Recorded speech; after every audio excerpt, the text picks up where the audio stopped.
Okay, so we're going to get a couple of chairs up here. We're going to switch gears a little bit. I'm going to be doing a Q&A, a little bit of a fireside chat with our next speaker from the investment sector. I'll kick things off, but we really want to give you a chance to benefit from his expertise and answer some of those questions when we get him up here. So, our next speaker came roaring out of the University of British Columbia in beautiful Vancouver, Canada. He went to Sauder School of Business, graduated with honors, and embarked on a tremendous career in investment. He worked with HSBC Asset Management in Tokyo, Hong Kong, London, Singapore, before going into the hedge fund world, joining PMA Investment Advisors, and now is the managing partner with Fresco Capital. And they have offices in, let me see if I can get these, it's Silicon Valley, they have the other managing partner, the other joint headquarters, Tokyo, and at least one, that's it, those are the three big ones, right? And of course Hong Kong, where he is the managing partner. He's on his way up now. Please welcome Tytus Michalski. Thank you very much, from Fresco Capital.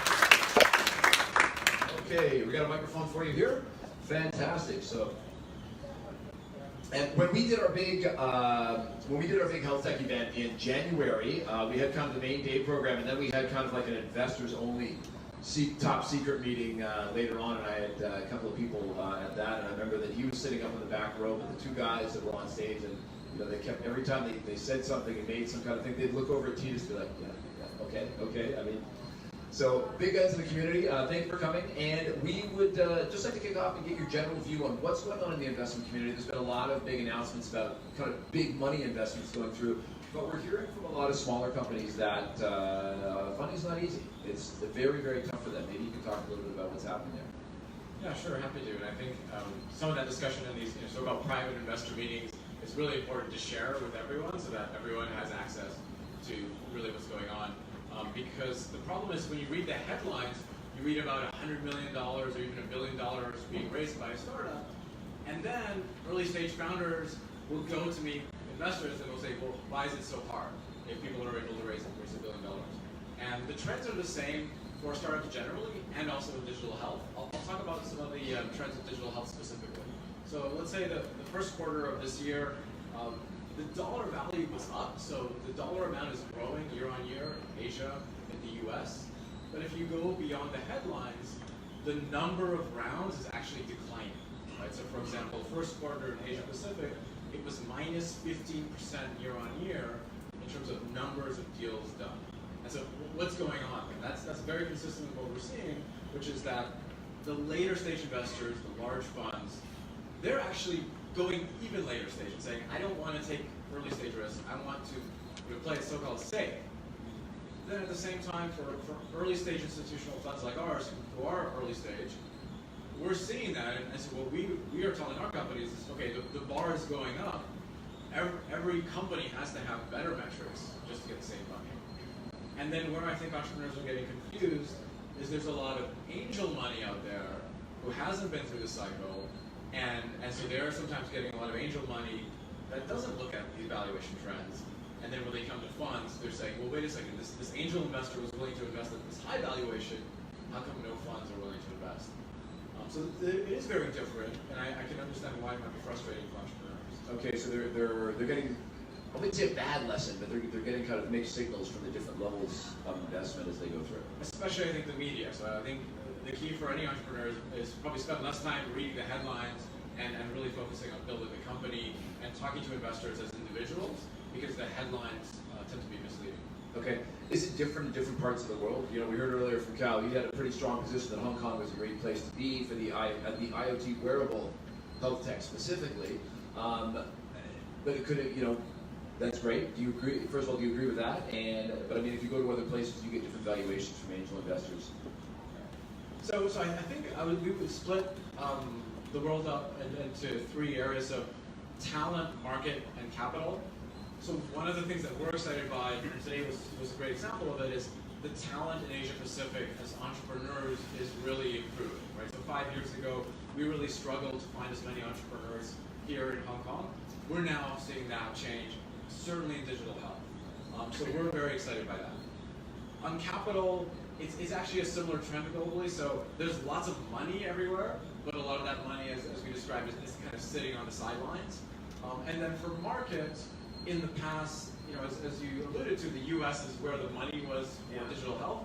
And again, that's changing quite a bit. So I think it's a really exciting time to be an entrepreneur in Asia and for us to be an investor. Sure, because you guys have you've kind of shown where you think the money is based on the fact that you're a Pacific Rim company, right? You're on the west coast of the U.S., Japan, Hong Kong. So we do take a global view. So let's take digital health specifically. Up until last year, all of our digital health investments were in the U.S. Right. And that really reflected the history of that's where a lot of the money was, the history of the U.S. system and some of the innovation. We are seeing that shift. So we are seeing that shift, but at the same time, I'm not trying to discount the importance of the U.S. market. I do think it's still a very important market. What we are seeing globally, though, is I would describe it as political fragmentation, right? So a lot of headlines on China and the U.S. What's interesting to us is if you take out China and the U.S. from the population of the world, you still have just about 6 billion people left over, which is not bad. And so no matter whether you're targeting China or the U.S., Southeast Asia, India, Europe, there's all these point-to-point opportunities that we see. And so for the downside of that whole approach is I spend too much time on airplanes, but we do feel like fragmentation is going to continue as a trend. Okay. A lot of the technology that's being deployed in health tech and in medical technologies, that we're heard about today, they're not from necessarily a biomedical background. Like they're using AI, they're using technology from other fields. Artificial intelligence, of course, is a big one. Is that the name of the game now? Can you not be in the health tech space? Can you not get investment unless you have a strong AI angle or story as part of what you're doing?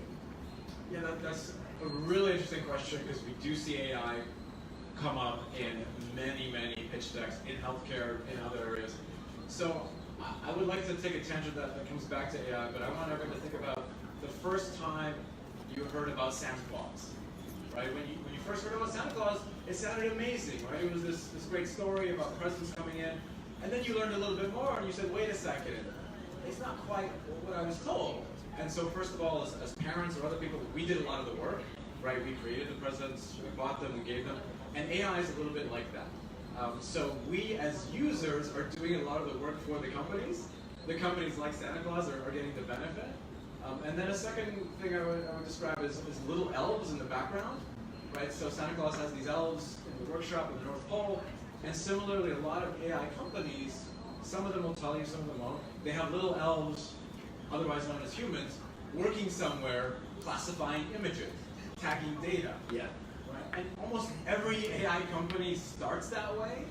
The ones that we are frustrated by are the ones that don't tell you they did that. They pretend that there's a magic computer doing everything. And then also the ones that never get away from that, right? So eventually, if it's true AI, it should get away from the little elves in the background. So those are the similarities I see with Santa Claus. The one difference I would say is, generally speaking, most people see Santa Claus as a force for good. Right? So you let the stranger into your house, maybe through your chimney. He puts stuff there, doesn't steal anything. If Santa Claus was powered by AI, you would have a 50-50 chance of maybe he'll give you some stuff, maybe he's going to steal everything in your house. Right? And that's where we're at with AI right now, is that it's essentially values neutral. Right? So a bunch of companies are using AI for not very nice things. And I think that's the key for us in AI. And I think healthcare is actually one of the leading areas. Right. People that have worked in healthcare know that if your AI isn't solving problems, people will die.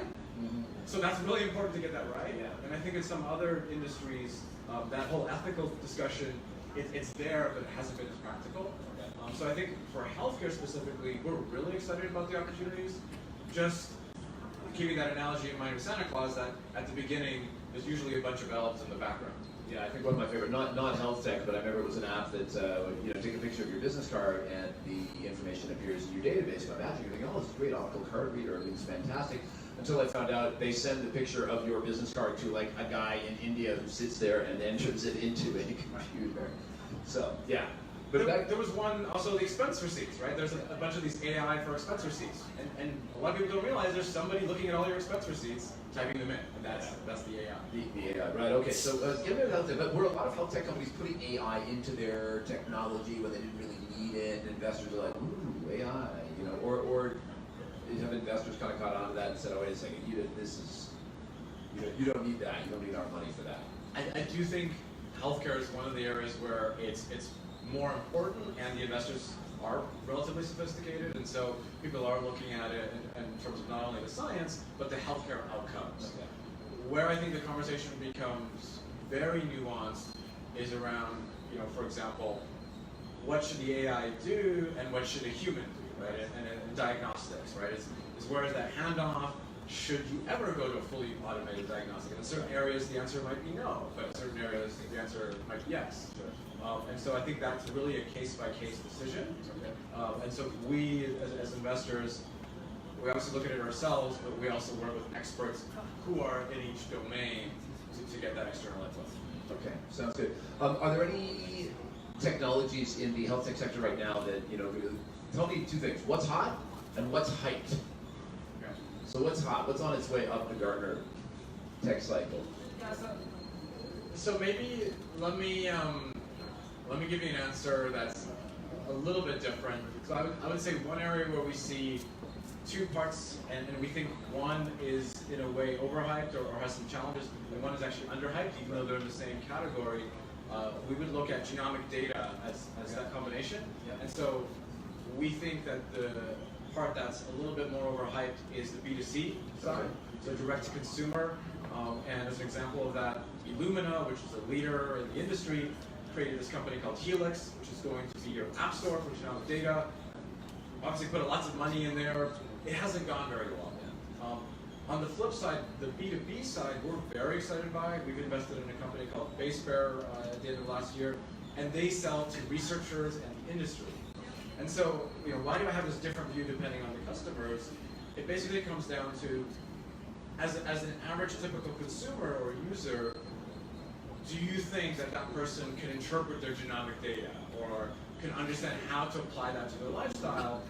And in most cases, unfortunately, I think the answer is no, right? And so you're in this really gray area. I think some companies will be just fine and be very successful, but a lot of companies, I think, will tend to cut corners and maybe oversimplify the genomic data. Whereas on the B2B side, it's super exciting because these researchers, they haven't used these powerful tools before, and so they're actually literally moving from pen and paper to some of the most cutting-edge research tools, and it's allowing them to be much more productive with the research. So we're really excited about the B2B side. Okay, and that's kind of interesting. The researchers are really happy. They're happy to get those types of things, but I mean, our investors looking at companies, great technology, great solution to a dire problem. Think everything's ready to go, but I know people sometimes find out that maybe at the institutional level they think, oh, all these public hospitals are going to buy the technology, and they don't, because they're slow to change. I hear what you're saying about researchers wanting to get access to new technology, but I know people go to public hospitals saying, you guys have a desperate need to fix this, and they just won't. So let me qualify what I mean by B2B. I should have been more specific. So unfortunately, I would say it's the hospitals, but I agree with you. They're the slow adopters in general. So what I mean is industry, right? So industry, for example, one industry is the fertility industry. Sure. Right. They're actually very quick to adopt new opportunities. Anything to do with genomic data around the food industry, they're looking for solutions. So when we talk about B2B, it's about commercial applications of the data. And the reason the researchers are important is both because they are some of the earliest adopters and because of the scientific credibility that you get, right? So if a scientist at Harvard is using a tool, that's probably a decent sign that something's going on there, they're doing something around, right? So it's a lot of times the researchers as individuals are great, and then the bigger business opportunity is B2B. And I agree, at some point hospitals are using this technology, but probably not the first to stop.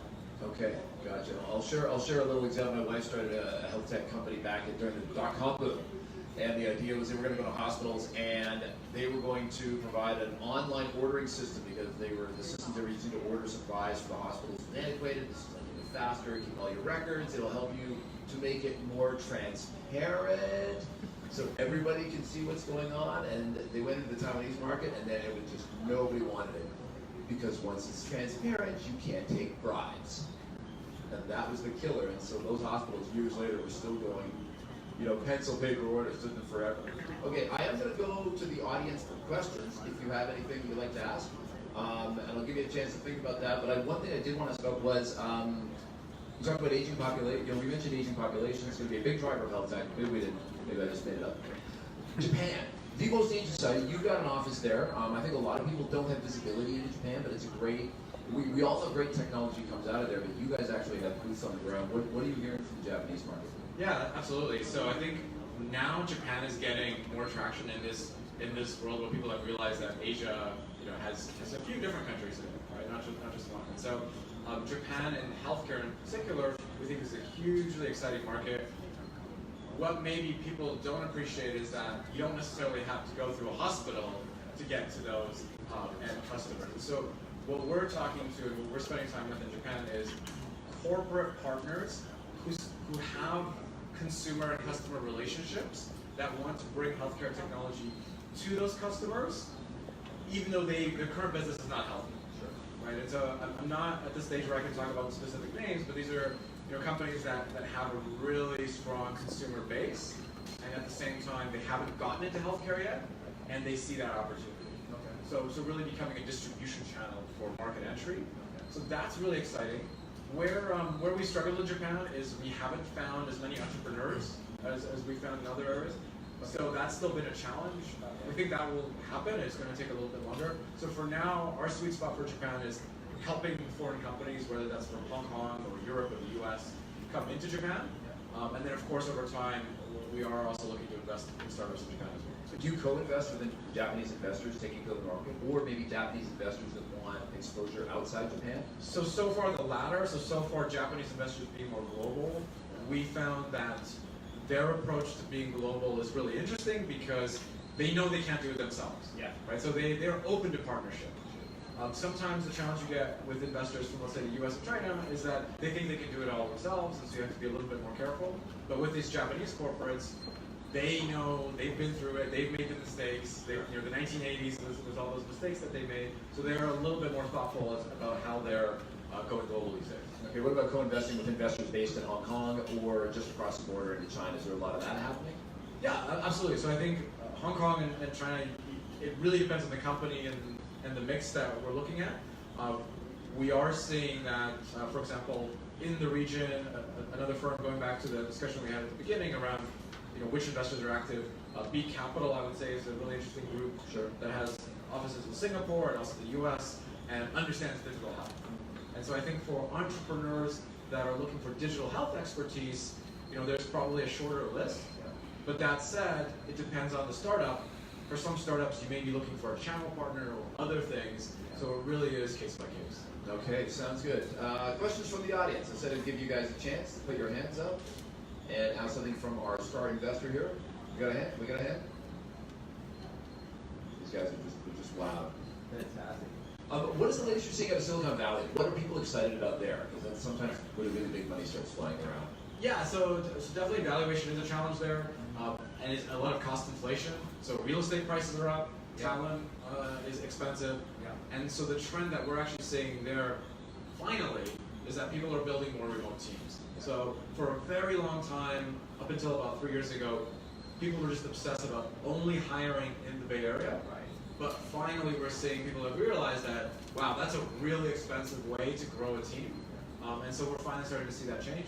That said, what's happening is that the valuations are higher, the rounds are bigger, and most of that is really still cost inflation. So for the last 12 months, we've actually been investing more in other parts of the world. Not that we're not investing in the Bay Area, but just, it has been a challenge in terms of valuation. Okay, sounds good. So, very good. So I think, ladies and gentlemen, we have a question over here. Thank you from David from the Hong Kong University of Science and Technology. So, Tytus, why are you in Hong Kong? What do you think is unique about this investor atmosphere or startup atmosphere, and what words would advice would you give to entrepreneurs here in the room? So why are you in Hong Kong, and what advice would you give to entrepreneurs here? So what brought me to Hong Kong really is the global outlook and aspects of Hong Kong itself. And I would echo the comments earlier that there's a lot of fantastic reasons to start a company in Hong Kong, especially if you have a global mindset. And so for entrepreneurs that are building their companies in Hong Kong, I would definitely say that, one, Hong Kong as a base makes a lot of sense, and at the same time, I wouldn't limit yourself to Hong Kong. You can think about whether that's a base for China, whether that's a base for Japan, other parts of the world, because Hong Kong as a base for us as investors is fantastic. Okay, sounds good. All right. Yeah, right over here. Thank you. Most promising realistic investments in blockchain healthcare. Blockchain and healthcare. That's something else that we do at NexChange. It's Right. our wheelhouse, but what do you think? Right, so the challenge we had there was that keyword you put in, realistic. And we're really excited by a lot of technology. It's just that a lot of the infrastructure is being built. And for us, when we look at healthcare, a lot of the opportunities are more of an application of blockchain. That said, we actually did run a hackathon in India last year around blockchain and opportunities. And the most surprising thing that came out of that was using blockchain to track fraudulent blood donation supply. Wow. Right? Yeah. So that's consistent with what we've seen as one of the so-called killer apps for blockchain is fraud. Right? So fraud in any sector, but typically you wouldn't think of blood donation. But when I heard that, I thought, okay, yeah, that actually makes sense. So I think in healthcare, fraud and managing fraud and going back to your point, transparency, that would be really exciting as an area for us. Okay, and I guess with the problems they've had with tainted blood in places like China and other jurisdictions, it's also an issue. So there we go. Last chance before we give away a bottle of wine, ladies and gentlemen. There we go. Thank you. Tytus, that's absolutely fantastic. Are you sticking around for a little bit? I will be around. Happy to chat more. We will have networking. You can come and meet the man Michalski, our other entrepreneurs as well. But thank you very much. I will let you surrender the stage, and we'll give away a bottle of wine. Maybe you'll be a winner. Who knows? Thank you very much. Tytus Michalski, Fresco Capital.